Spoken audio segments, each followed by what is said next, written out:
भाजपचे विद्यमान आमदार विजयकुमार देशमुख यांना पक्षातील नेत्याचं आव्हान मिळताना दिसते। भाजपचे नेते चन्नवीर चिट्टे यांनी उत्तर सोलापूर विधानसभा मतदारसंघातून तिकिटाची मागणी केलेली आहे।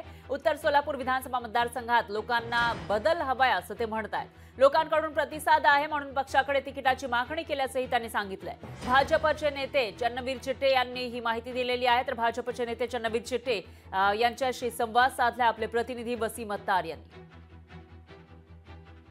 उत्तर सोलापूर विधानसभा मतदारसंघात विद्यमान आमदार विजयकुमार देशमुख यांना त्यांच्याच पक्षातील माजी सरचिटणीस असलेल्या चन्नवीर चिट्टे यांनी आव्हान दिलेलं आहे।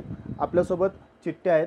साहेब, आपण आगामी काळातील विधानसभा निवडणुकीमध्ये जे आहे ते उत्तर सोलापूर मतदारसंघातून इच्छुक आहात, कशा पद्धतीची आपली तयारी केलेली आहे? तयारी म्हणजे पक्षाकडे मी इच्छुक म्हणून रीतसर मागणी केली। शहर अध्यक्षांना जाऊन सांगितलं की मी शहर उत्तरमध्ये इच्छुक आहे। लोकांमधून प्रचंड रिस्पॉन्स आहे, लोकांना बदल हवा आहे, लोकांकडून प्रतिसाद आहे म्हणूनच मी तिकिटाची मागणी केली। विद्यमान आमदाराच्या विरोधात जाऊन आपण तिकिटाची पक्षाकडे मागणी करताय? मी विरोधात कसे म्हणता येईल? पक्षात लोकशाही आहे ना, प्रत्येकजण तिकीट मागू शकते ना। कोणी आमदार आहे म्हणून त्याच्या विरोधात तिकीट मागू नये असं काही नसतं, अशी काही पद्धत नाही आहे।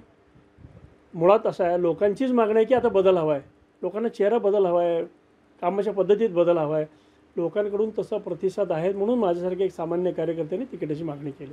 याबाबत आपण इच्छुक असल्याबाबत आपण पक्षाकडे रीतसर मागणी वगैरे केलेली आहे का? हो, म्हणालो मी शहर अध्यक्षाकडे जाऊन मी रीतसर त्यांना भेटलो, त्यांना सांगितलं की शहर उत्तरमध्ये मी भाजपकडून इच्छुक आहे आणि माझं म्हणणं तुम्ही वरच्यापर्यंत पाठवा असं त्यांना भेटून मी सांगितलं। हे होते चन्नवीर चिट्टे यांनी भाजपकडून जे आहे ते उत्तर सोलापूर मतदारसंघातून इच्छुक असल्याची मागणी देखील जे आहे ते त्यांनी वरिष्ठांकडे केल्याचं यावेळी सांगितलेलं आहे। वसीम अत्तार, लोकशाही न्यूज, सोलापूर।